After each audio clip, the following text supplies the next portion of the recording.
Morning, everyone. Thanks for joining us. As we get started, I just want to encourage people who are joining to introduce. Bonjour, merci d'être venu.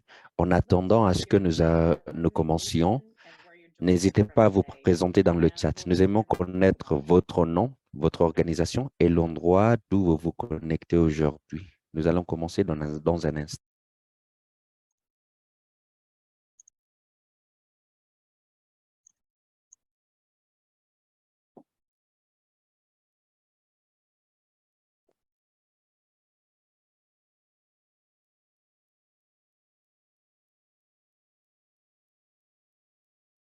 Thanks for introducing yourselves. Yeah, if you're just joining us, feel free to introduce yourself in the chat and we'll get started in about 1 minute.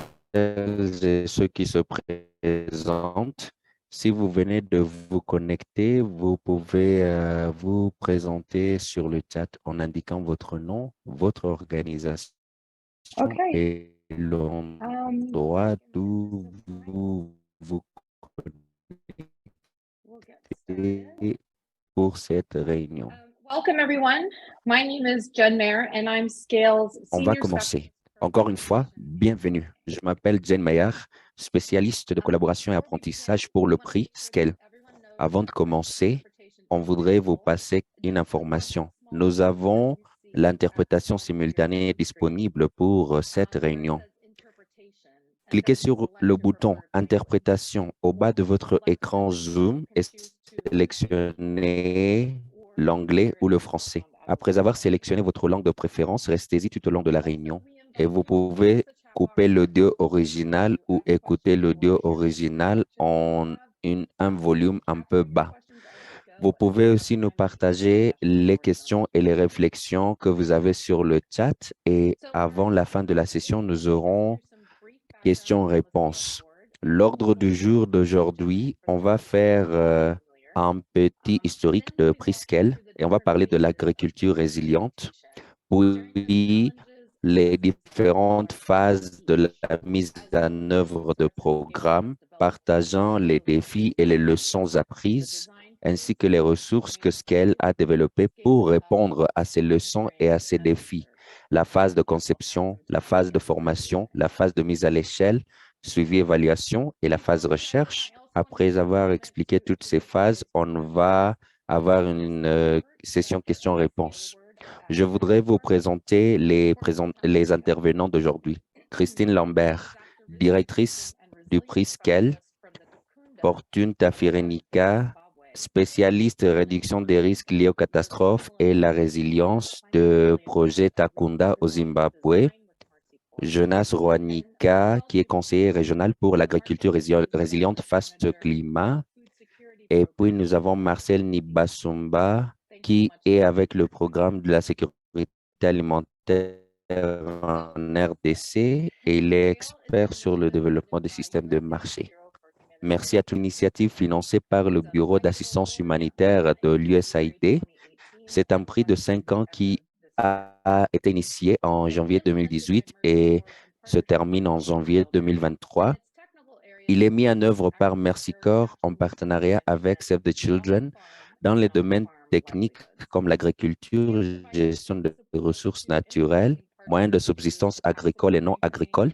Nous offrons un soutien aux partenaires à travers le renforcement des capacités, partage de connaissances, recherche et développement des ressources et outils d'orientation technique. Pourquoi l'agriculture résiliente? Les deux approches d'agriculture résiliente sur lesquelles nous nous concentrons, l'approche sur les permagardens et la modélisation de la résilience dans les fermes des petits exploitants, ont été développées par Mercy Corps dans le cadre du programme TOPS, dans le but de faire face aux chocs et stress environnementaux qui ont été aggravés par le changement climatique, affectant la productivité et la résilience des ménages des petits exploitants.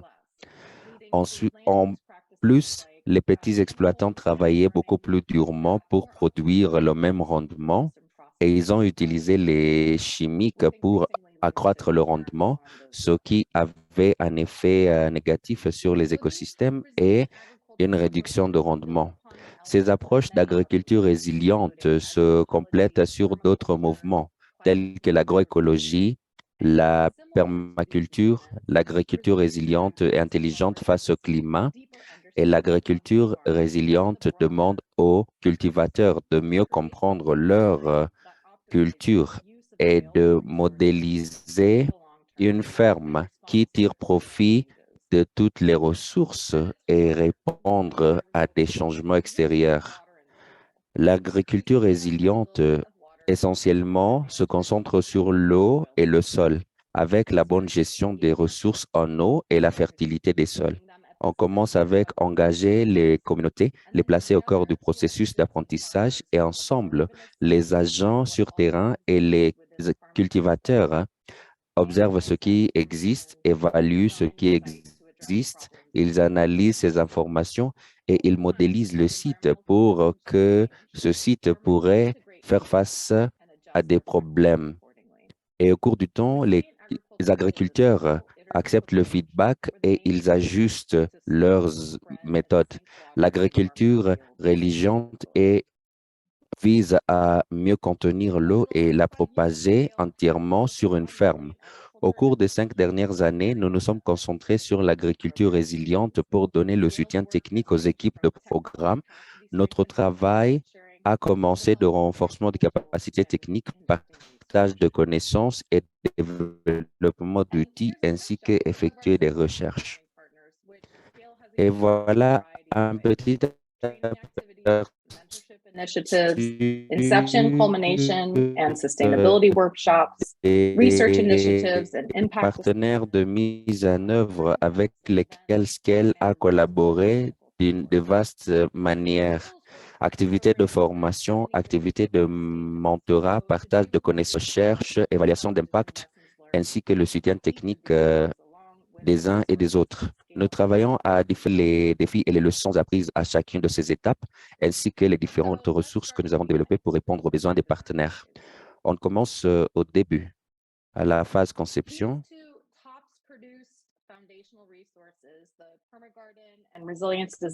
TOPS a produit 2 ressources de base, le manuel sur les permagardens et le manuel sur la modélisation des ressources qui aident les agriculteurs. Au cours des années, nous avons recueilli les informations de leur utilisation par les praticiens pour nous aider à mieux concevoir les programmes d'agriculture résiliente et de les renforcer afin d'augmenter la résilience en termes de mise en œuvre et d'impact. Les approches de l'agriculture résiliente diffèrent de l'agriculture classique ou des activités de jardinage parce qu'elles visent à résoudre les problèmes économiques et écologiques, renforcer la fertilité de sol, cultiver les cultures annuelles long terme et réduire la dépendance aux importations. L'agriculture résiliente diffère des approches classiques dans le sens qu'elle se sert des ressources organiques abordables et à faible coût qui sont et l'agriculture résiliente est adaptée au contexte et aux conditions locaux. Les programmes qui utilisent les permagardens et la modélisation de la résilience visent à démontrer l'impact, y compris le temps pour les observations et le processus d'adaptation. La pratique nécessite un plus grand investissement dans la main-d'œuvre physique et la disponibilité des ressources telles que les semences et les matériels de paillage qui ne sont pas disponibles dans certains contextes. Par exemple, si vous travaillez avec des populations déplacées. Et parce que ces différences diffèrent des interventions classiques d'agricole, on a analysé ce que les programmes vivaient en tant qu'expérience dans la conception des programmes d'agriculture résiliente. On n'avait pas suffisamment de temps pour la formation en cascade, pas suffisamment de temps pour le mentorat et l'adaptation, et parfois on avait des cibles qui n'étaient pas réalistes. Toutes ces perspectives ont aidé Scale à savoir comment soutenir les équipes dans la phase de conception et de planification. Aujourd'hui, nous voulons vous présenter notre nouvelle ressource, la fiche de conseil sur les permagardens, qui offre les orientations pratiques aux équipes de comment programmer, planifier pour les permagardens. Et j'ai voulu vous donner un petit aperçu de cette ressource. Tout d'abord, les équipes doivent être réalistes dans la fixation des cibles et des résultats. Il est recommandé que les programmes développent les cibles réalistes sur le court terme. Avant d'intensifier sur le long terme, les projets doivent aussi avoir de budget et de temps adéquats pour les personnels avant de passer cette formation en cascade. Il y avait un déséquilibre entre les cycles de programme et les saisons agricoles. Et donc, on a parlé de chronogramme. Il est bien de programmer la formation au début de la saison des pluies ou un mois après le début de la saison pluvieuse. On a aussi pris en compte les considérations pour les participants ciblés dans les programmes d'urgence sur le court terme. Sont-ils les agriculteurs? Vont-ils rester sur une zone pour une durée assez définie pour récolter leurs produits? Voilà certains des éléments qui nous ont aidés à développer cette fiche de conseil. Et maintenant, on va passer à la phase conception et Christine va nous expliquer les phases suivantes, formation et mise à l'échelle. Christine. Merci beaucoup, Jen. Prochaine diapositive. Suite au programme TOPS, Scale a obtenu les demandes des partenaires de mise en œuvre sur la formation liée au permagarden et à l'agriculture résiliente. Et lors du déploiement des interventions, nous avons identifié les lacunes en termes de maintien de qualité et l'adoption de ces méthodes. Et on a voulu comprendre pourquoi c'était le cas. Pour cela, nous avons développé le document qui est affiché, qui explique ce qui rend l'agriculture résiliente différente et pourquoi nous devons aussi avoir une formation différée. Au lieu d'utiliser les programmes d'agriculture qui se concentrent sur former les agriculteurs autour des techniques, l'agriculture résiliente nécessite une réflexion adaptative, la capacité à observer et comprendre votre contexte, répondre aux changements dynamiques dans votre environnement et faire face à de nouvelles situations et de nouveaux défis. Et donc, la formation sur l'agriculture résiliente ne peut pas seulement être un transfert de connaissances simple. Il nécessite avoir les approches d'apprentissage collaboratif, apprendre par faire et aussi avoir les perspectives des partenaires locaux qui adoptent les solutions locales adaptées au contexte. Les formateurs doivent non seulement être techniquement compétents, mais ils doivent aussi avoir les compétences en communication, animation et négociation. Prochaine diapositive. Scale a reconnu que un grand nombre de personnels travaillant sur l'agriculture et la gestion des ressources naturelles avaient ces compétences techniques, mais parfois, ils voudraient être renforcés dans d'autres domaines s'il fallait réussir à mobiliser l'adoption de cette approche par les agriculteurs et les communautés. Et donc, c'est à ce stade que Scale et ProWash ont collaboré pour développer ce guide de changement de comportement. C'est une ressource de changement social et comportemental qui a été adaptée dans le cadre de Scale pour adapter les compétences en termes de changement de comportement pour l'agriculture. Ce guide vise à améliorer la communication, l'animation et la négociation, aider les partenaires de mise en œuvre de travailler efficacement et favoriser le changement de comportement. Et il souligne les points essentiels de formation sur l'agriculture résiliente. Diapo suivante. Lorsque la pandémie nous a attaqués en 2020, nous, comme les autres, nous avions dû faire face à de nouveaux défis.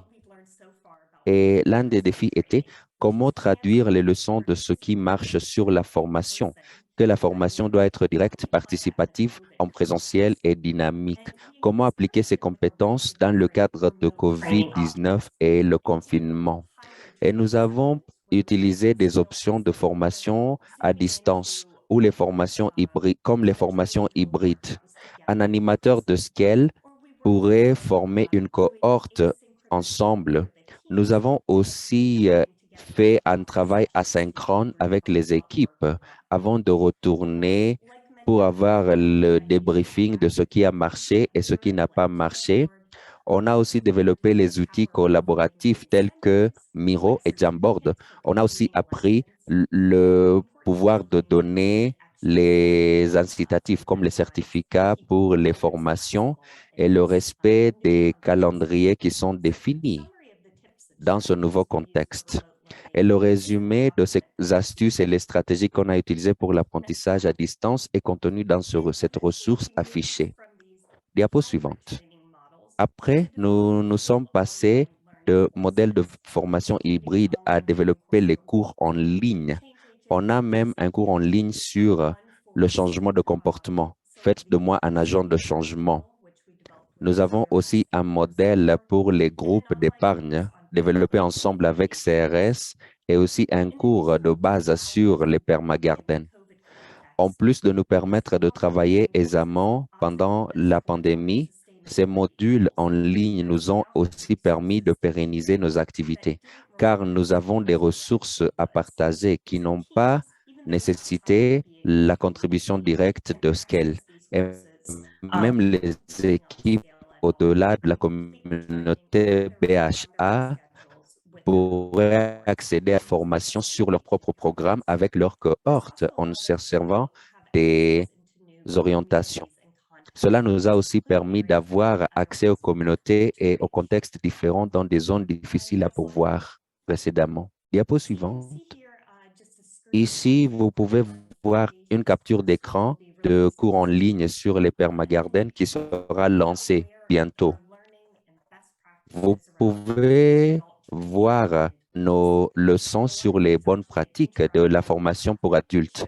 À gauche, nous avons un graphique interactif qui démontre comment l'eau coule sur un permagarden et à droite, nous avons une activité pratique auquel les participants vont suivre pour développer leur propre carte de comment ils veulent mettre en place un permagarden dans leur contexte. Et cela en constitue un exemple à utiliser.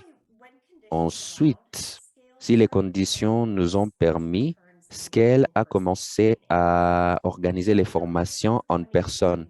Et en octobre 2021, notre première formation en présentiel était sur les permagarden et l'agriculture résiliente pour les projets à Takunda et à Amalima au Zimbabwe. Suite à cette formation, nous avons documenté sur les astuces qui ont effectué un changement et qui ont résonné avec les participants à la formation. Je vais maintenant passer la parole à Fortune, qui fait partie de l'équipe Takunda et qui a participé à cette formation. Fortune, tu peux nous dire un peu des facteurs et cet enthousiasme de la communauté qui était assez forte? Qu'est-ce qui a résonné le plus avec les gens?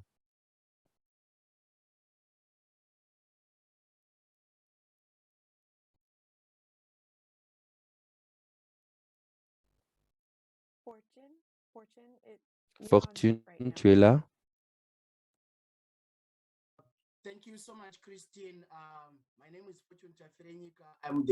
Merci Christine, je m'appelle Fortune Tafrenika du projet Takunda au Zimbabwe comme spécialiste réduction des risques catastrophes et la résilience. Il y avait un très grand enthousiasme, Christine, dans la formation Scale et les agriculteurs étaient ravis avec la formation qui a été donnée. Et le projet Takunda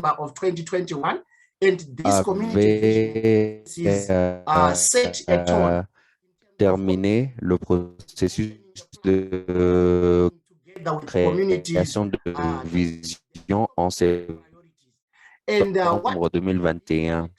Ce processus a été les bonnes bases pour l'engagement avec les communautés pour répondre à leurs priorités. Et cela a aidé que les communautés ont examiné leurs priorités les plus importantes en termes de leur terme, dont pour augmenter la production et la productivité, augmenter la sécurité alimentaire et des revenus.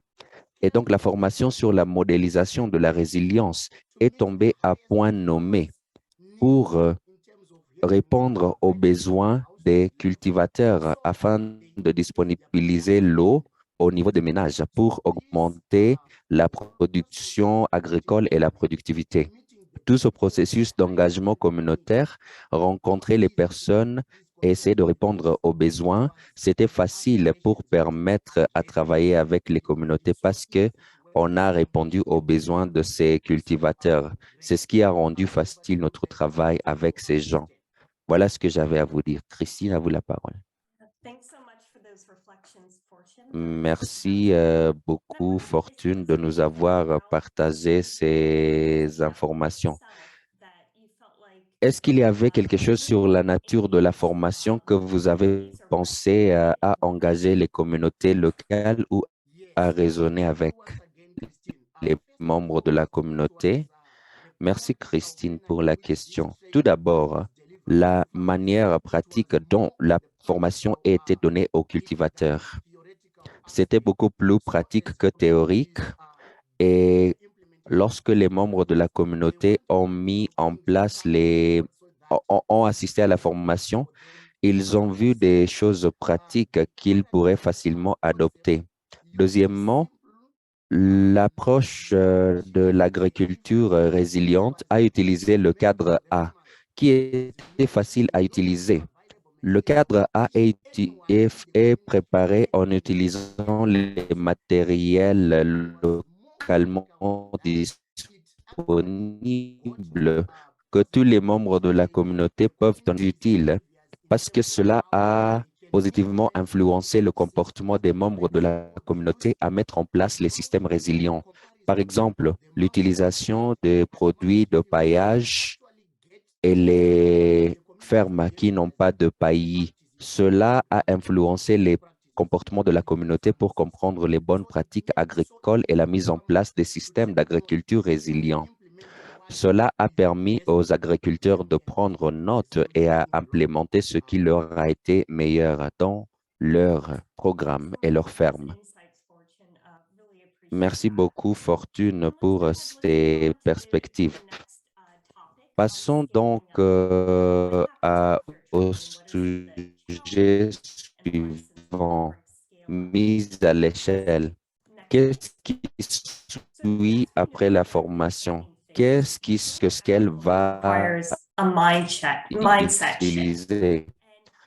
Comme nous avons appris dans la phase formation, l'agriculture, parfois, ce changement pourrait être difficile à transférer à la base, tout en maintenant la constance chez Scale, tout en transférant les connaissances au personnel de programme, aux agents de vulgarisation et aux membres de la communauté. Nous avons constaté, et les programmes ont constaté que, parfois, la pratique critique et les éléments spécifiques autour des techniques étaient perdus.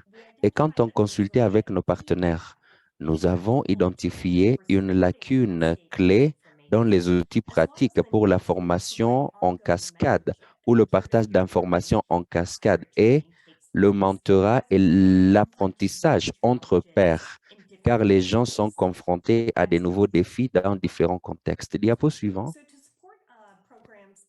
Pour aider les programmes à pouvoir transférer ces techniques au-delà des parcelles de démonstration, Scale a développé le guide des facilitateurs sur la modélisation de la résilience, qui a les modules clés du manuel de formation des formateurs, qui vous explique les graphiques, les étapes clés et comment vous pouvez identifier les problèmes communs. Et l'image que vous pouvez voir sur cette page, c'est un cadre A. Voilà le style du guide. C'est un guide que vous pouvez avoir des étapes pratiques à suivre. Et donc, les membres de la communauté ou les animateurs pourraient utiliser cet élément comme référence ou ressources de formation et assurer que les messages et les techniques sont transférés clairement et de manière exacte d'une personne à une autre. Diapo suivant. Comme une pièce qui accompagne le guide des animateurs, Scale a aussi développé les bonnes pratiques pour le partage des informations autour de l'agriculture résiliente. Cela est venu de nos efforts de mentorat qui soulignent les considérations importantes à retenir quand les équipes préparent et vous veulent continuer à cascader les informations obtenues dans les formations. Tout d'abord, il fallait avoir un mélange d'expertise dans le processus de formation. Comme nous avons constaté, avoir les connaissances techniques seules ne suffit pas pour assurer la réussite d'une formation. Il est aussi utile d'avoir les formateurs qui connaissent le changement de comportement social et les techniques de communication et de négociation. Il faut donc avoir deux formateurs avec les différents ensembles de compétences. Il faut aussi avoir les équipes de formation au niveau local et régional pour élargir les processus et les perspectives disponibles avant qu'ils ne fassent leurs propres interventions. En plus, comme on a précédemment mentionné, il est important d'avoir le mentorat et l'encadrement.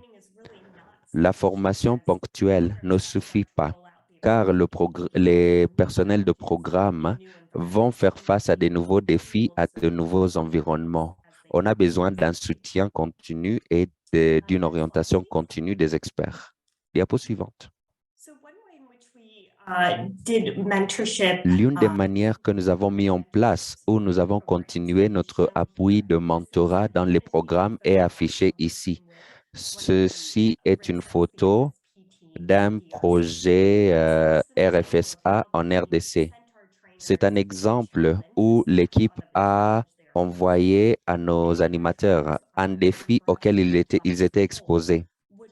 Nos formateurs, Warren Brush et Thomas Cole, ont répondu avec les guides pratiques de comment les agriculteurs allaient faire face à des défis et ils ont aussi parlé sur les solutions, sur ce que les gens apprenaient et ce qu'ils ont vu sur terrain. Cela a occasionné une opportunité de partage, ce qui a constitué un élément fondamental pour le mentorat. Je vais m'arrêter ici et je vais passer la parole à Jonas, étant quelqu'un qui a participé au processus de mentorat. Est-ce que vous pouvez nous partager vos réflexions sur ce qui a été utile et ce que l'équipe a obtenu de ces efforts? Jonas, à vous la parole. Oui, merci beaucoup pour la parole, Christine.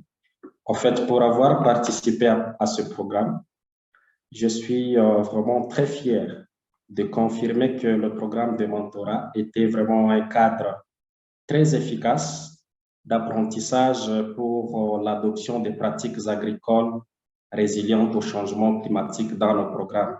Et en parlant des programmes, je fais allusion au programme FSP du Sud Kivu et Farm au Nord Kivu, tous implémentés en République démocratique du Congo. Alors, ayant travaillé pour les comptes du programme Farm, je vais devoir vous partager, vous parler en fait de l'apport du mentorat, son impact, ainsi que quelques leçons apprises tout au long de la période de mise en œuvre. Parlant de l'apport au projet FARM, vous allez comprendre avec moi que le programme mentorat a fait à ce que chaque phase d'apprentissage aboutisse à un consensus technique bien éclairé sur les différentes pratiques agricoles résilientes, ce qui a efficacement contribué à la construction d'une vision et d'une compréhension commune de l'approche. Parce qu'au départ, il était vraiment facile de constater une divergence des connaissances au sein des membres de l'équipe sur les pratiques agricoles résilientes, mais grâce à cette approche de mentorship, on a été vraiment à mesure de pouvoir capitaliser toutes ces connaissances-là les recadrer, les renforcer et ensuite amener l'équipe à chaîner tous dans une même direction. En fait, tout s'est fait dans un cadre vraiment interactif de partage des connaissances et d'expériences pratiques entre les membres de l'équipe, mais aussi soutenu vraiment par les mentors qui étaient Warren et Tom. Et cela a vraiment renforcé la collaboration et la cohésion au sein des équipes, ce qui a rendu vraiment capable cette équipe à amener et à atteindre les résultats très intéressants au sein de nos programmes. Comme ce programme était vraiment en cours, en même temps que les travaux d'aménagement des collines sur terrain par les communautés locales, il constituait en fait pour nous une opportunité de pouvoir veiller sur la qualité des activités qui étaient en train d'être implémentées sur le terrain. Lorsqu'on peut parler maintenant de son impact, je peux parler d'abord au niveau stratégique pour confirmer encore une fois que grâce au mentorship, personnellement en tant que responsable du volet agriculture résiliente au changement climatique au sein du programme FARM, je suis parvenu au fait à identifier les failles de mon programme et j'ai vu vraiment la nécessité de pouvoir réajuster la stratégie initialement établie, dont les résultats vraiment a été beaucoup appréciés par les bailleurs de fonds et qu'il a vraiment imposé à d'autres programmes, d'autres projets qu'il a financés dans la même région où on implémentait notre programme. Alors, au niveau de l'équipe de mise en œuvre, je suis parvenu à renforcer les capacités grâce à ce programme-là, donc les capacités à plus de 18 staffs, y compris les partenaires techniques des structures étatiques dans la zone d'intervention, qui sont ensuite en fait arrivés à améliorer leurs performances techniques et s'adapter à la nouvelle stratégie d'implémentation du programme.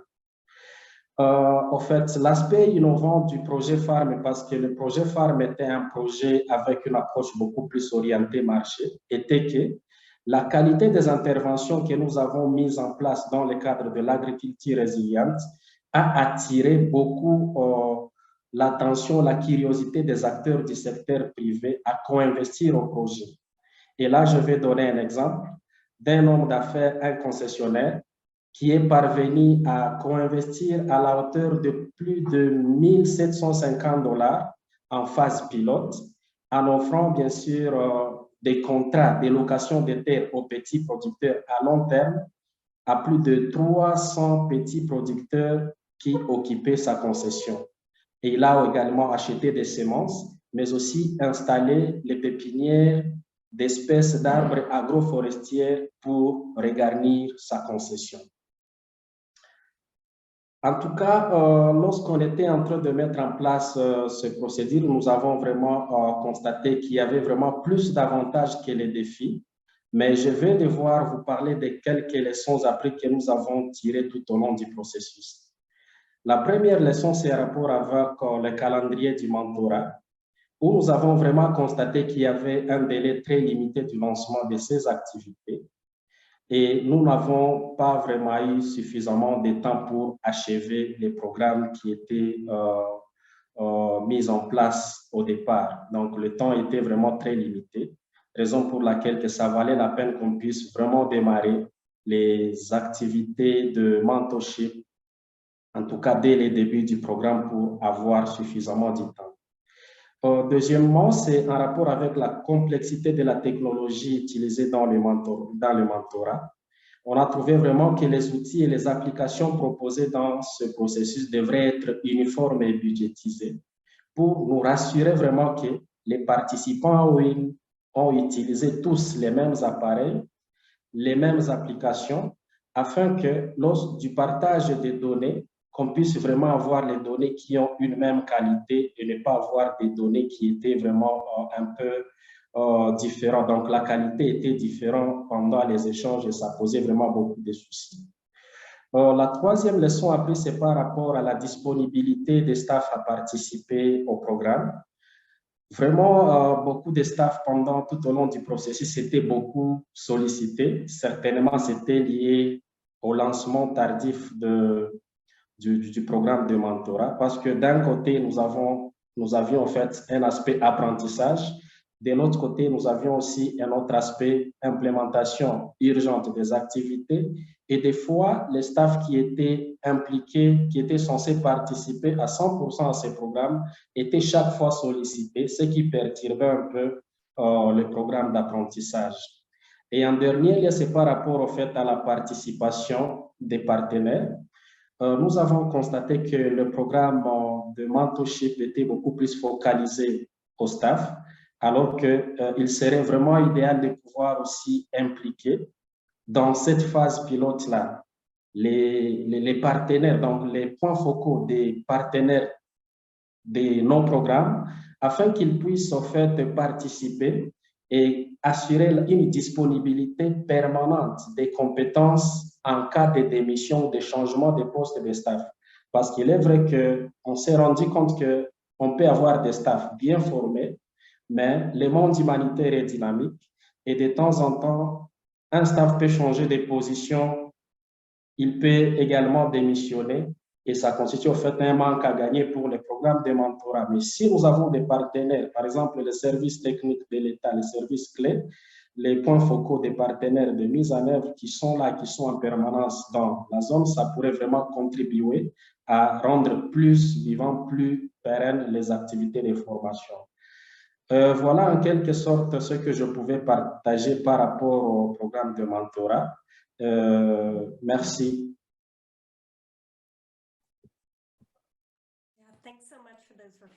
Merci beaucoup, Jonas, pour ces réflexions. Elles sont très, très utiles et merci de nous avoir partagé sur le projet FARM. Jen, à vous la parole. Merci, Christine, et merci, Jonas. Ça a été très, très efficace. Nous allons maintenant passer la parole à... Nous allons maintenant étudier la phase suivie. Prochaine diapositive.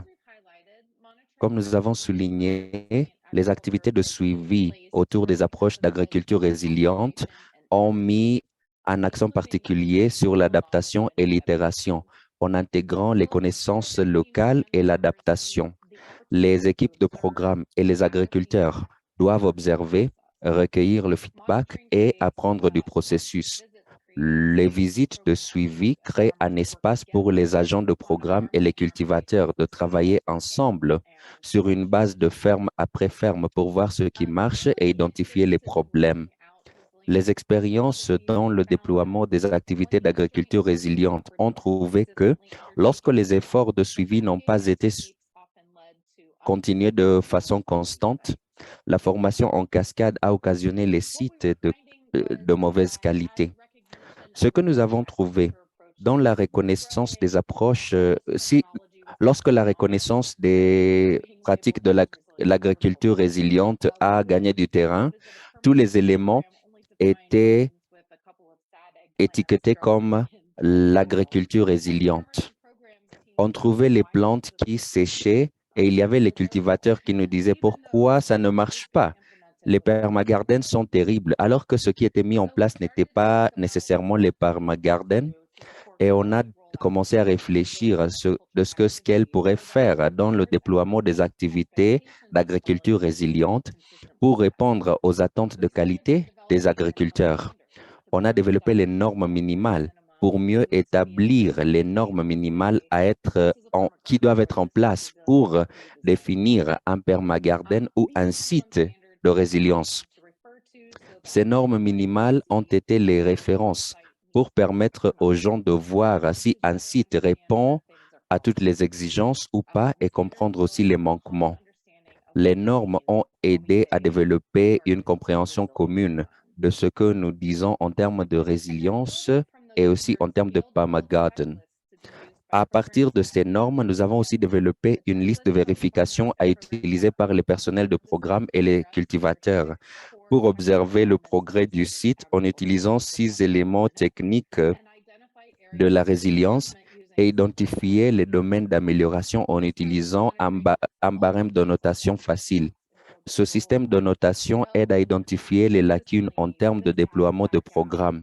Si nous observons un écart, nous pouvons facilement signaler et savoir quelle formation à donner. On a aussi constaté que le renforcement des capacités en termes de communication et d'engagement communautaire en utilisant le curriculum FMAC, Faites de moi un agent de changement, jette de bonnes bases pour ces efforts de suivi. On va donc prendre de temps pour regarder les éléments techniques de la barème de notation. Je vais passer très rapidement parce que nous allons les mettre en pratique en une minute. Prochaine diapositive. Les 6 éléments techniques se concentrent sur la liste de vérification. Tout d'abord, nous avons les ressources où nous cherchons les sites qui maximisent l'utilisation des matériels naturels localement disponibles et les flux de déchets. Nous avons conception ou modélisation. Les sites doivent optimiser les ressources et les influences extérieures pour l'efficacité améliorée, la production, la résilience et la régénération. En termes de l'eau, le site doit avoir de multiples stratégies pour ralentir, faire couler et gérer les eaux de pluie et d'autres ressources hydriques. La santé des sols, on cherche les sites qui créent un réseau alimentaire de sols sains qui soutient la production pérenne et la croissance régénératrice. Biodiversité. Les plantes, les arbres et les animaux travaillent ensemble pour appuyer la santé et la production générale de l'environnement. Et 6e, protection. Il faut avoir des stratégies de protection des sols et des plantes de tous les effets néfastes des peuples, animaux et influences extérieures. Et chaque élément est observé sur le site et nous avons une barème de notation qui ressemble comme suivant. La méthode est recommandée pour sa facilité d'utilisation, sa familiarité au sein des cultures. Et je vais expliquer un peu rapidement. Le premier signe, c'est la norme minimale. Cela indique que la pratique est en place et c'est de qualité adéquate. En fait, c'est le deuxième signe. Le premier signe, c'est que la pratique est de faible qualité ou n'est pas présente. Cochez le tic plus. Toutes les pratiques dans le site ont été répondues ou excédées et il y a les pratiques de renforcement de résilience complémentaires en place. L'astérisque dit que toutes les normes minimales ont été satisfaites ou dépassées et les pratiques démontrent l'innovation et la résolution des problèmes pour améliorer la production et les écarts en termes de l'eau, alimentation et nutrition.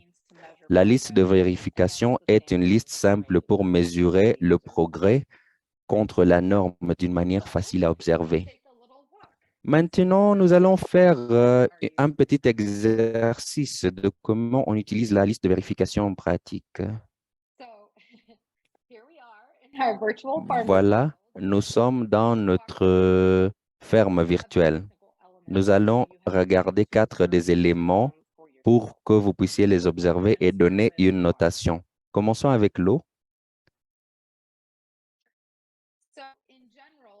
En général, pour l'eau, nous cherchons les sites qui ont de multiples stratégies pour ralentir, faire couler et approfondir l'eau dans le sol et des autres ressources hydriques.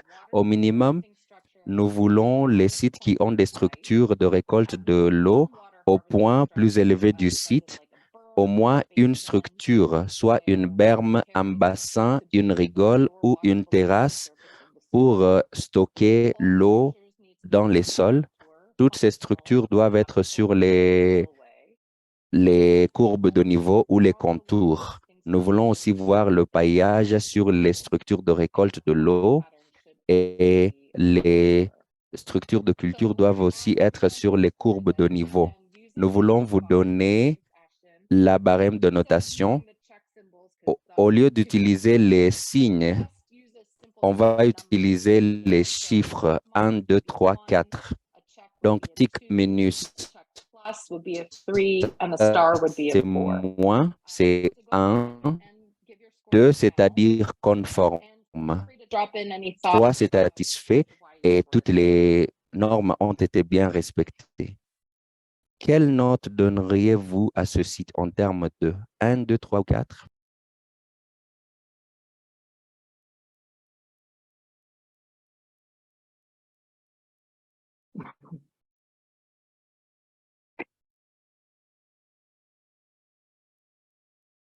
Okay, great. We're seeing some scores trickle in. Très bien, nous venons les gens qui votent. N'hésitez pas à partager vos perspectives sur ce site. Un petit rappel, je crois ce site est un 2, pas un 3. Si nous pouvons voir de ce qui se passe sur le paysage, vous pouvez voir qu'il a récemment plu et que la structure d'eau de pluie ralentit et fait couler l'eau dans les sols. Cette structure est sur le contour et la structure de la rigole est maintenue avec les structures de récolte de l'eau. Il y a une petite érosion en plus haut de la colline, mais généralement, la structure et la forme de culture avoisinante fait de son mieux pour retenir l'eau et au cours de temps, cette eau va ralentir, faire couler et entrer. Maintenant, on passe à la santé des sols.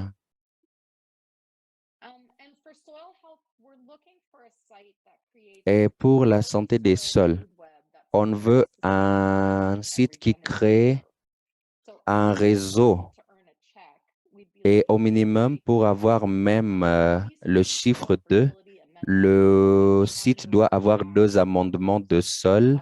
Si vous avez ajouté soit de la cendre du compost appliqué et au moins la moitié de site est sous paillage. Nous voulons aussi voir les plantes qui sont saines sur le site. Il y a les matières organiques présentes dans les sols et il n'y a pas de signe d'érosion visible. Comment pouvez-vous noter ce site? Vous pouvez donner votre score sur le chat et vous pouvez nous donner votre justification s'il y en a.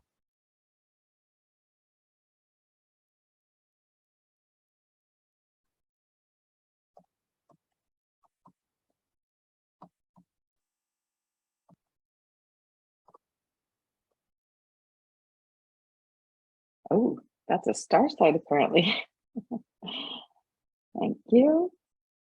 Merci à tous ceux qui votent. Un peu de ralentissement. Merci. Alors, But if we could walk around si nous passons avec, sur ce site avec le cultivateur, si on était ici un peu tôt, on aurait vu que l'agriculteur a fait les amendements du sol et il est très important toujours d'être sur le site et faire une marche de site avec les agriculteurs pour faire ces observations. Si on était sur place, on aurait même donné le chiffre 3 pour ce site. Oui, c'est vrai, Abby. Pour aller de l'avant, passons aux 2 autres critères de notre liste de vérification. La suivante, biodiversity, we're looking s'il for vous the plaît. site to have Lorsque nous observons la biodiversité, le site doit avoir les plantes, les arbres et les animaux qui travaillent ensemble pour here. We're looking to see that there's intercropping on the site with at least 2 crop species. At least 2 support species are present, so like fertilizer plants or ground covers. The farmer, there's no evidence that the field has been burned, that trees or shrubs are present within the site. Soit il y a les arbres et les arbustes, la végétation est sur le site. Il n'existe pas d'engrais chimiques ou des pesticides qui sont appliqués. Quel est le chiffre que vous donneriez à ce site avec ces informations?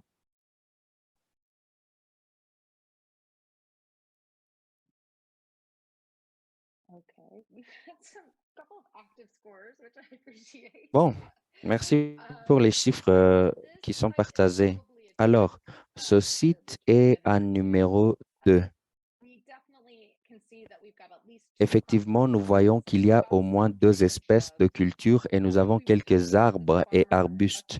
Si on aurait parlé à cet agriculteur des moyens d'amélioration de ce site, c'est d'ajouter des cultures et des arbres supplémentaires et penser avec lui ou elle d'ajouter des autres espèces de plantes ou d'arbres qui pourraient offrir aussi de fumier et des sources d'énergie, comme le bois de chauffage. Et puis, dernier élément, protection. Diapo suivante.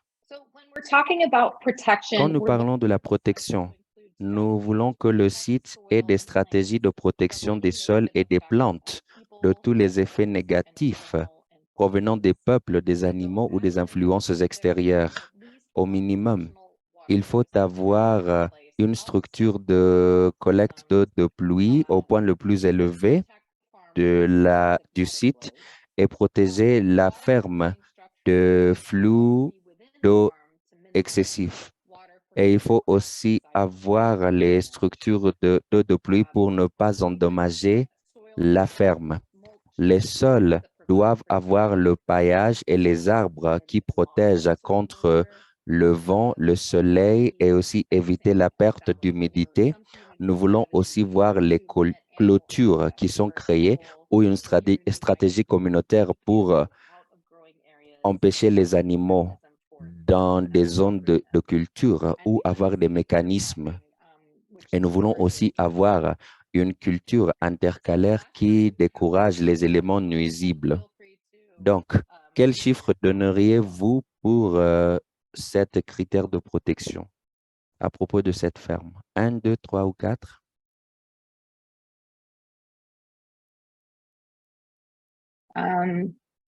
Yes, thanks, Ashton. Merci Ashton de nous avoir partagé la barème. Le chiffre pour moi, 2, conforme. 3, conforme et même dépassé. 4, parfait. Il ne faut pas se fatiguer. Je vois qu'il y a les gens qui se fatiguent à partager les informations. Donc, c'est vrai, ce site semble comme c'est un site en cours. Je pourrais donner un numéro 2. Il semble qu'il y ait une structure de collecte d'eau de pluie.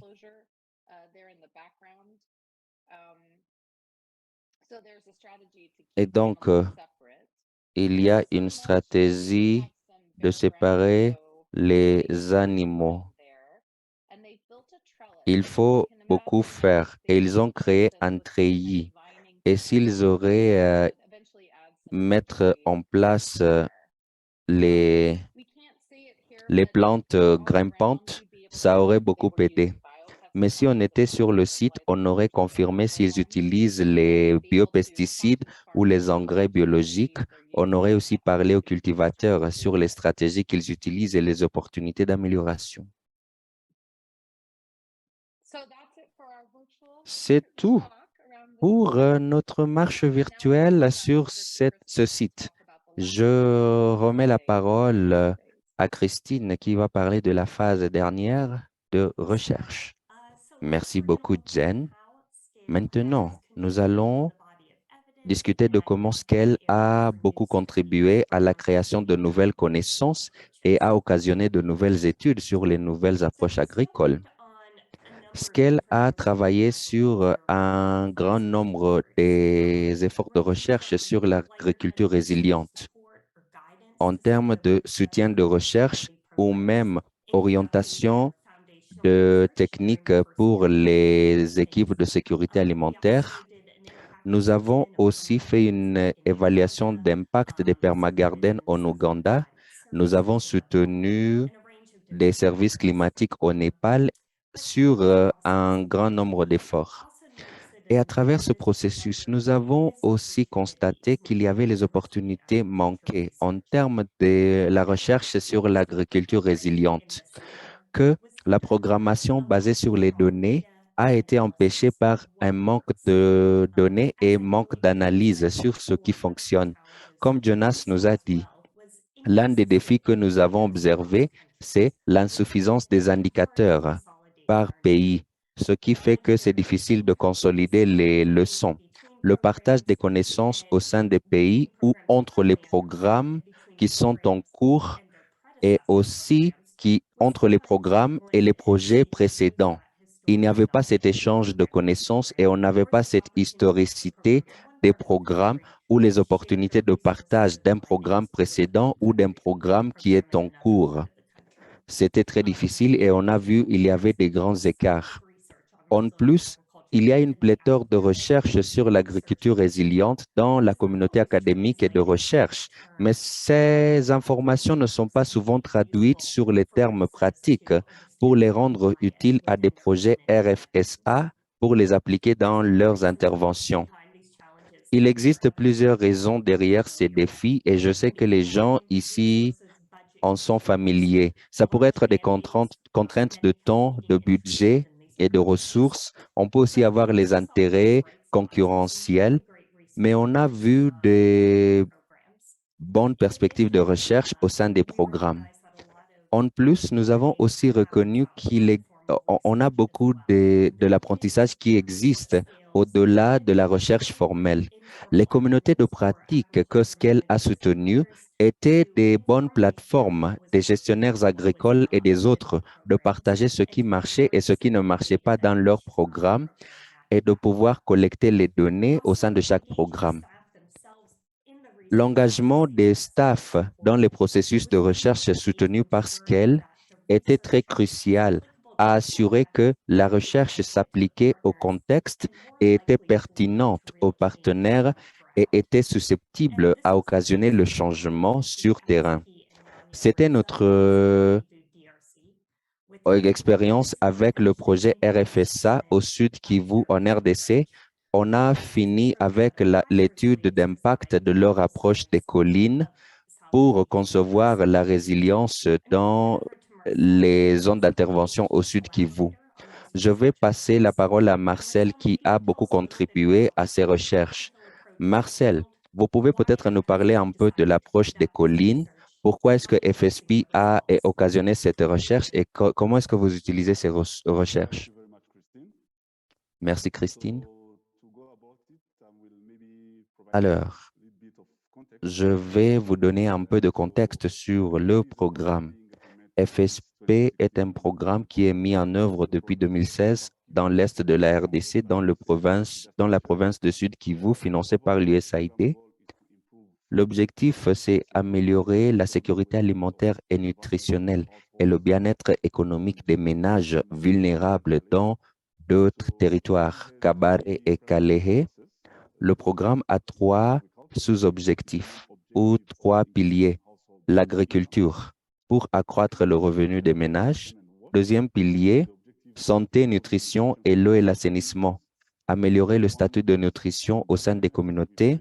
Trois, c'est la gouvernance pour promouvoir et améliorer un statut socio-économique stable et inclusif. Diapo suivant.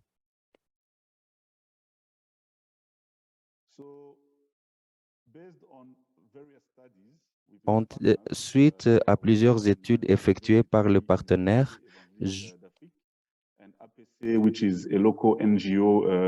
vais mentionner l'Université évangélique d'Afrique et il y a un centre qui travaille sur la résolution des conflits. En termes de la portée d'action, on a vu un lien étroit entre l'insécurité alimentaire croissante et la pression sur la terre à cause des conditions d'accès de terre qui ne supportaient pas les petits exploitants et le faible investissement dans des techniques de protection et de redynamisation des sols. On a aussi la population de la RDC continue à accroître progressivement et dans l'est de la RDC, les zones ne sont pas suffisantes suite à l'insécurité qui empêche les ménages à pouvoir aller sur le champ et cultiver. Les terres arables sont insuffisantes pour les cultivateurs et la pression démographique est en croissance. La solution donc était d'adopter l'approche des collines, qui était une approche participative.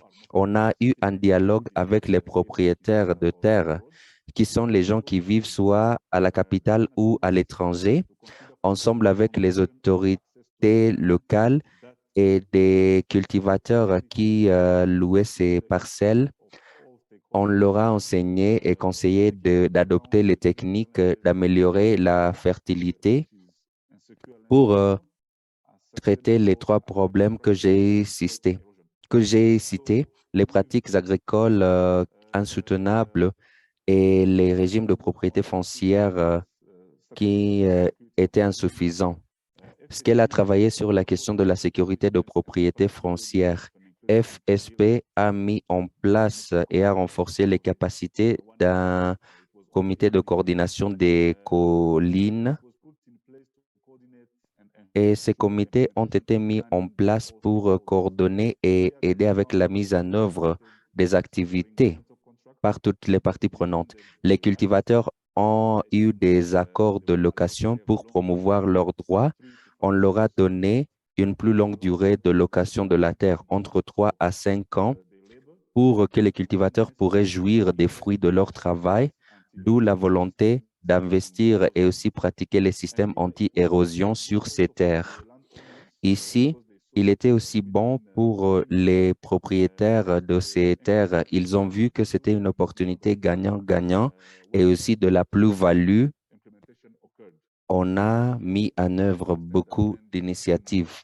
Il faut comprendre que la terre est devenue beaucoup plus fertile et on a eu une augmentation de productivité et les différentes parcelles de terre ont pu être louées et les revenus ont augmenté.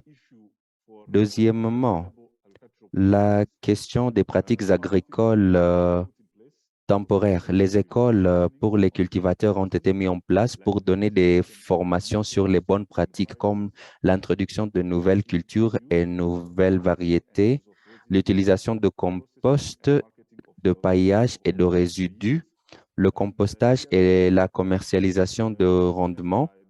Et les sessions en cascade ont été faites par les COCOV, les comités de coordination et vérification et les membres de COCOV.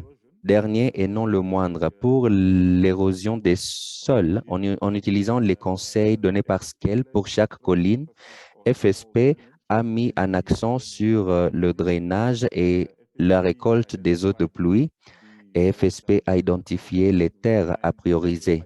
On a commencé avec 9 parcelles en phase pilote et actuellement, nous sommes sur 18 collines. On a analysé les causes humaines et naturelles et les choses qui affectent cette terre, les flux d'eau et des autres pratiques néfastes. Nous avons développé les plans basés sur le résultat de cette analyse et nous avons offert les options réalistes comme la construction des structures anti-érosion, la plantation d'arbres sur des zones spécifiques et la mise en œuvre de cette approche colline ailleurs pour avoir la plus grande participation.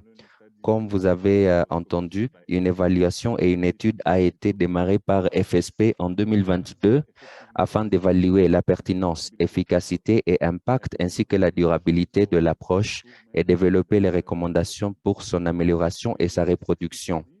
C'était une étude de 6 semaines. Nous sommes allés avec un consultant sur les différentes collines. On a fait un échantillon des 9 sur les 18 collines, donc représentation de 50%. On a révisé les documents de projet, on a eu des réunions et des entretiens d'informateurs clés avec le personnel, on a fait des visites de terrain, on a eu des discussions en groupe de réflexion avec les FSP, les COCOV et les gens qui louent les parcelles de terre. On a organisé un atelier avec les parties prenantes pour partager les résultats de cette étude. Voilà un peu de retour d'informations que je peux soulignés, ils sont nombreux. L'étude a souligné les changements observés dans les collines comme suit. Par exemple, on a eu des changements environnementaux à travers les discussions qu'on a eues avec le personnel et les groupes de discussion et des autres parties prenantes. Nous avons reconnu qu'il y avait une réduction de l'érosion des sols.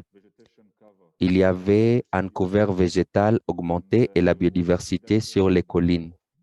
Il y avait la réduction dans des feux de brousse grâce à la sensibilisation des groupes de cultivateurs.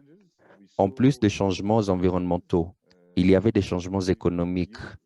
On a vu les rendements accrus à travers les pratiques agricoles améliorées, comme l'utilisation de fumier organique, les revenus augmentés suite aux ventes des rendements agricoles et le traitement des produits agricoles par les cultivateurs, ainsi que l'enregistrement des coopératives qui ont permis aux cultivateurs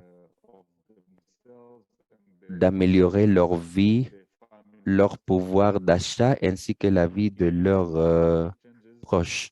En plus de changements économiques et environnementaux, on a eu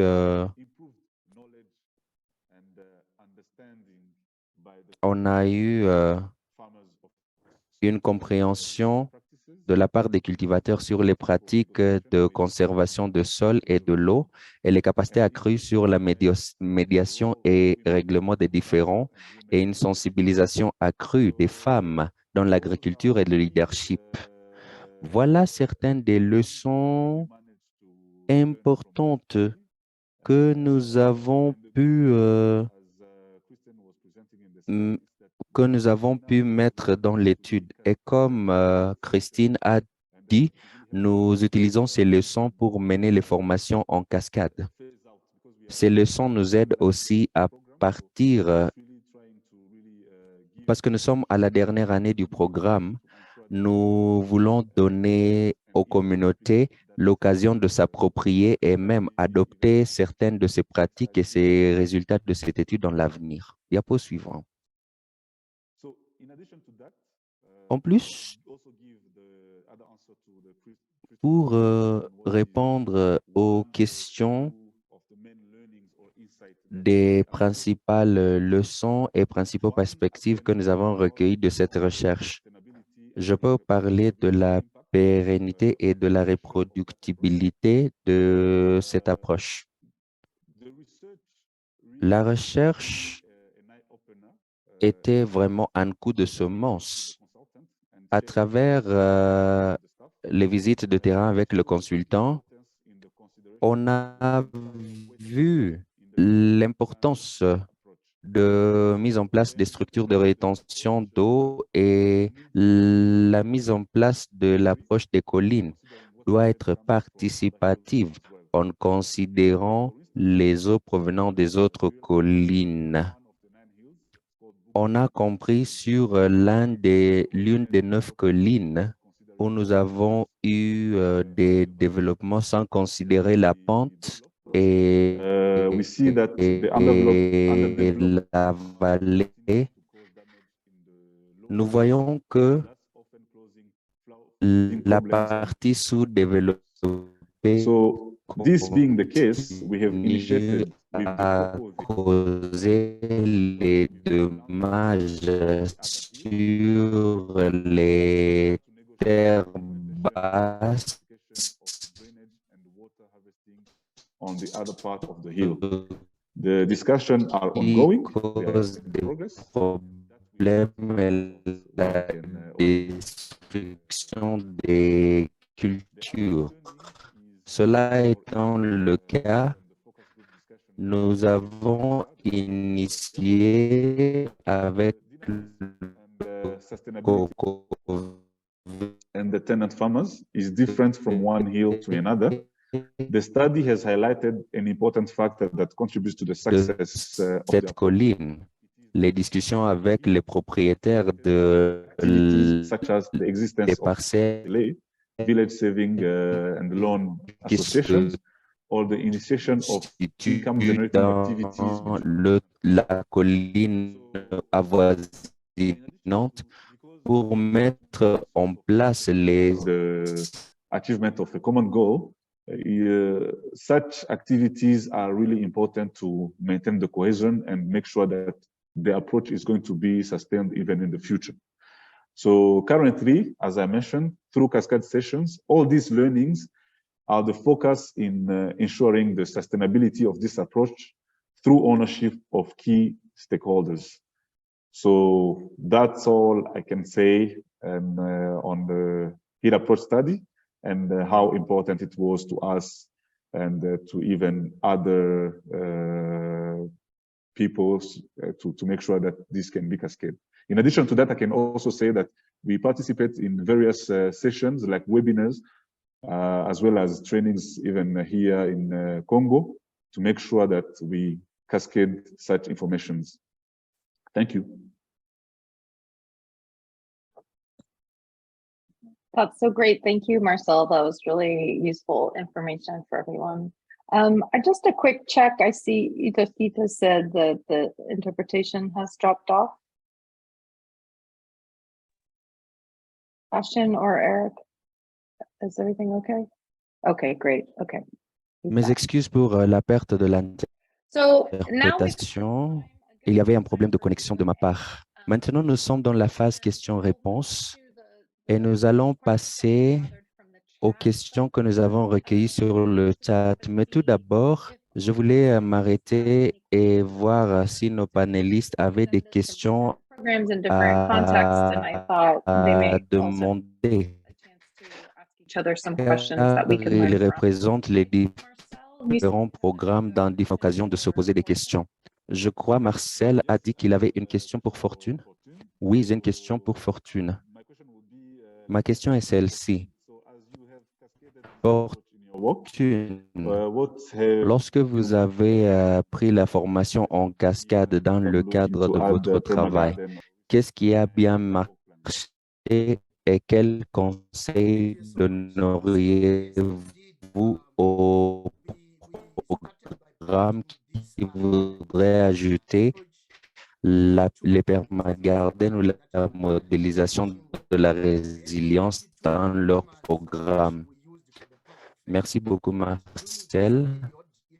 En effet, on a commencé avec le projet pilote de RRD dans 2 provinces de Zimbabwe, à Mashingo et à Manicaland. On avait 22 cultivateurs dans la... Il faut prendre la résilience. Ça va aider avec la mise à l'échelle. En termes de leçons, nous avons appris qu'il faut mettre les cultivateurs au corps de l'apprentissage. Ça va les aider à être novateurs et à s'approprier du projet pour la pérennité. Il y avait un cultivateur qui s'appelle Ben. Il était dans un district de Bouera et il a pris l'initiative de prendre la cultivation mécanisée dans la modélisation de la Le groupe a utilisé, ils ont utilisé la charrue tirée par les bœufs pour faire l'excavation de la parcelle. Cela a beaucoup aidé à réduire la demande de la main-d'œuvre qui est nécessaire pour l'excavation. Et cela aide beaucoup en termes donc, l'adoption de cette pratique était très facile car il y avait une autre modélisation de la résilience. Vous avez parlé des écoles des fermiers. En termes de projet Takunda, nous mettons en place les écoles pour agriculteurs avec la superposition de la modélisation de la résilience. Et cela a bien marché dans l'amélioration des pratiques de production et de productivité. On voit dans les écoles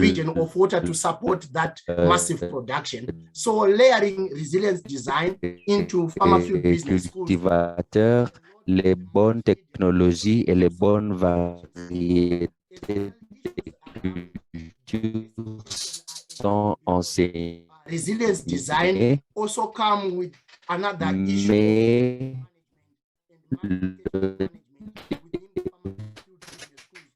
c'est l'approvisionnement en eau pour aider avec la production. Donc, la superposition de la résilience dans les écoles de formation des avec l'eau, Mario, dans les programmes, ça va beaucoup compter, car intégrer la modélisation de la résilience dans d'autres initiatives, ça va beaucoup aider avec l'intégration. Si vous allez dans une école des cultivateurs, si vous introduisez la modélisation de la résilience, vous augmentez la productivité et vous réduisez la pauvreté. Nous avons beaucoup appris et il est très utile d'impliquer les cultivateurs parce que ça leur est très utile. Merci. Ça, c'est très bien. Merci, Marcel et Fortune, pour cette question et les réponses données. Je crois que tu avais aussi une question que tu voulais poser à Fortune et Marcel et Itoskit. Est-ce que Jonas est là? Jonas, si vous parlez, on ne vous entend pas.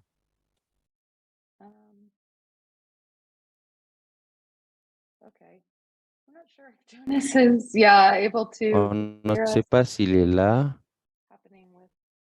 Peut-être il a un problème de... Désolé, je suis là. Je suis là. Okay, d'accord. Ouais. Allez. I think you had a question you wanted to ask about. Je crois que tu avais une question que tu voulais poser sur le mentorat à Fortune et à Marcel.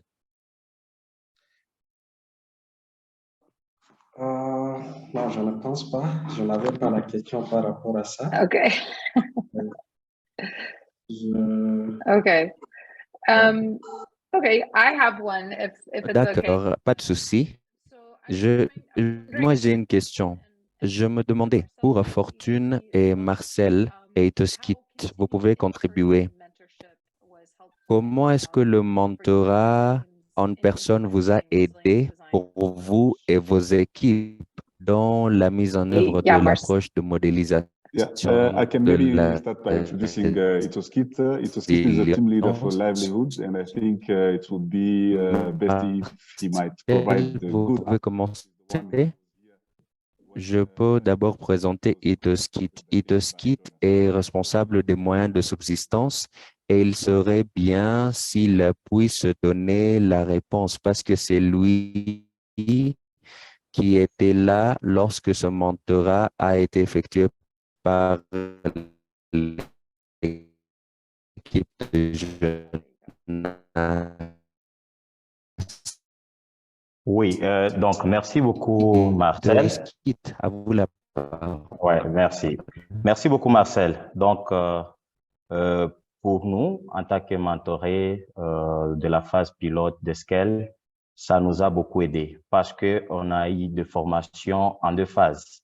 Premièrement, on a commencé avec des formations en présentiel. Il y avait Warren qui était venu, Christine et Bilov pour des formations en salle. Mais après, on a continué le processus de formation en ligne et c'était un mentorat qui s'est passé en 3 phases. Et comme l'a dit Jonas, c'était vraiment un processus d'apprentissage qui est venu améliorer nos compétences, qui est venu améliorer nos connaissances sur la modélisation de la résilience sur les petites exploitations agricoles. Et pour les 3 phases, donc premièrement, on prenait des photos au niveau des sites aménagés, là où on trouvait qu'il y avait des choses qui ne marchaient pas. Et ces photos-là, on les partageait avec le mentor qui était à Rennes et qui essaie un peu de faire des analyses et proposer des aménagements, proposer des techniques appropriées à mettre en place pour essayer un peu d'améliorer le fonctionnement des dispositifs. Alors, après les analyses des photos par le mentor, On était passé à une phase d'analyse des photos par les staffs, mais avec appui du mentor. Et à la fin de la phase de mentorat, on est passé à l'étape maintenant d'analyse des photos d'autres staffs par les staffs du programme. Ceci nous a permis d'améliorer nos réflexes dans l'analyse des problèmes sur les sites aménagés et aussi ça a renforcé la confiance interpersonnelle donc parce qu'on a eu à collaborer entre nous et on a eu à chercher des solutions nous-mêmes pour des problèmes qu'on a pu croiser sur les collines aménagées au niveau des permagardens. Aussi, ça a vraiment renforcé notre collaboration et échange de connaissances sur les bonnes pratiques en gestion et maintenance des dispositifs sur les collines. Donc, ça a été une phase d'apprentissage trop intéressante et qui nous a permis d'approfondir vraiment nos compétences, d'approfondir nos connaissances techniques. Et même présentement, donc, entre collaborateurs de mise en œuvre des activités d'agriculture résiliente sur terrain, on se sent à l'aise lorsqu'on est sur terrain et qu'on se fait face à une situation où on a besoin d'appui d'un collègue. On peut venir juste avec une photo ou essayer un peu de représenter le problème devant le collègue et on essaie un peu de proposer des solutions. Donc, ça nous a permis vraiment de bien de ramener notre mentor, de ramener notre formateur dans nos sites, malgré qu'il était basé aux États-Unis, mais on travaillait comme s'il était dans nos sites et il nous a appuyés d'une manière là beaucoup plus professionnelle. Et d'autres défis par rapport à cette phase de mentorat qui était une phase pilote ont été signalés par Jonas qui en a parlé d'entrée de jeu. Merci beaucoup.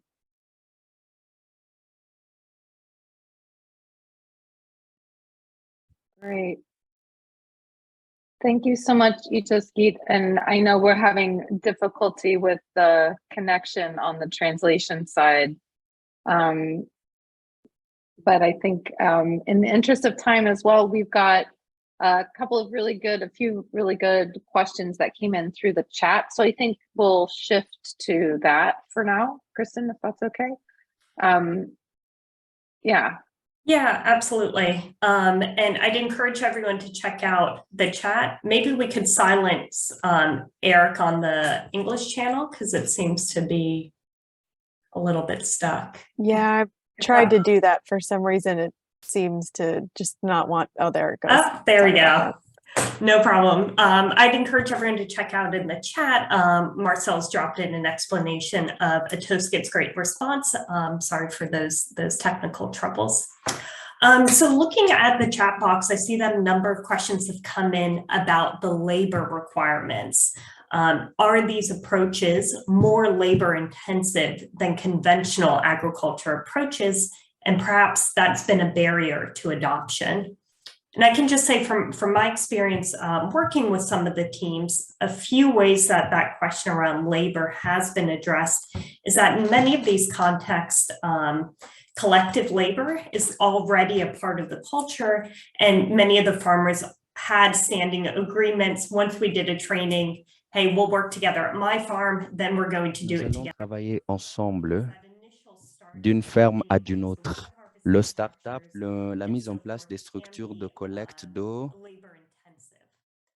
pourrait exiger une forte intensive de la main-d'œuvre. Et la plupart de ces pratiques aident à la réduction de la main-d'œuvre. Donc, le double creusage, qui est la préparation approfondie du sol jusqu'à 75 mètres, est très intensif. Mais une fois mise en place, ça pourrait même durer 5 ans. Je vois Jonas est là. Jonas et les autres, est-ce que vous voulez intervenir pour parler des exigences en termes de la main-d'œuvre et comment vos programmes et participants ont résolu ces problèmes? Oui, merci. Merci beaucoup. C'était vraiment une question très intéressante et je voulais vraiment même réagir immédiatement, mais j'attendais ces moments. Au fait, je voulais donner juste l'expérience pratique que nous avons utilisée dans le cadre de notre programme d'urgence dans la province de l'Ituri, en République démocratique du Congo. C'est vrai, ça dépend de la façon dont ces interventions sont lancées. Parce que les premiers jardins à installer, au cas où ça échoue, vraiment, ça ne peut pas inspirer la confiance au reste des membres de la communauté. Il est vrai qu'au début, c'est vraiment un travail qui demande vraiment une grande main-d'œuvre, surtout faire le double écrasage, faire l'amendement de sol. Lorsqu'on le fait de manière participative, c'est vrai, ça effraie certains membres de la communauté. Mais la stratégie que nous avons utilisée, c'est laquelle? C'est d'installer d'abord les pilotes. On commence par installer les jardins pilotes et voir comment ça va réussir. Et là, il faudra vraiment faire en sorte que ces jardins-là réussissent. Je prends l'exemple de Nyakoundé, c'est l'un des villages où il faisait tellement chaud, c'est dans la province de l'Ituri. Nous avons installé des jardins pendant la saison sèche. Et au bout vraiment de trois semaines après, les jardins ont commencé à fournir des aliments à la population environnante. Et c'était vraiment étonnant, mais malheureusement, ces jardins étaient chaque fois victimes des pillages de la nourriture parce qu'il y avait carence dans la zone. Et c'était un modèle, il est vrai que ça a échoué dans un premier temps, mais c'était vraiment un modèle que d'autres membres de la communauté ont copié parce qu'ils se sont dit, ah voilà, si pendant la saison sèche, on peut parvenir à produire des aliments à cette échelle. Maintenant, si on installait ces jardins chez nous, quelle sera notre production pendant la saison des pluies? Donc, au fur et à mesure que nous avons installé cela, les membres de la communauté ont commencé à copier progressivement et mettre à l'échelle ces interventions-là. Mais aussi, c'est vraiment important de pouvoir bien informer les membres de la communauté sur l'importance de ces jardins-là et la garantie que ces jardins-là offrent. Parce qu'on peut commencer à faire ce travail vraiment très délicat au début, mais ça vous donne déjà une garantie de ne pas travailler la terre pendant 5 ans, ce qui est vraiment intéressant et qui aide les autres membres de la communauté à pouvoir adhérer parce qu'ils savent très bien qu'ils vont travailler une seule fois et s'ils mettent vraiment en place un système régénératif, ils auront la nourriture en permanence sans pour autant recourir encore à l'extérieur. Merci.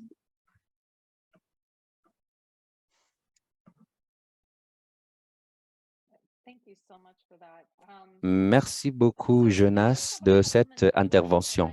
Il nous reste quelques minutes et j'aimerais qu'on touche sur les autres questions qui ont été posées sur le chat.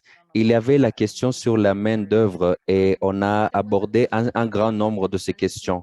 Mais il y avait les questions de principe sensibles à la nutrition dans l'agriculture. Est-ce qu'ils ont été inclus dans la formation? Mais ce que nous voulons dire, ce qui n'a pas été bien affiché dans les présentations, c'est que la nutrition est une composante importante de ces approches parce que l'objectif, c'est que les cultivateurs pourraient produire les différentes cultures et pourraient avoir aussi d'autres produits. Il y a une section nutrition dans le manuel des jardins permanents et nous voulons que les personnels de programme et les responsables de nutrition ajoutent ces activités et les objectifs de l'agriculture résiliente dans leurs objectifs. Il y a aussi des conseils importants dans la fiche de conseils sur les permagardens pour dire pourquoi c'est important d'avoir une conception intégrée au lieu d'analyser ces activités comme les activités séparées et indépendantes.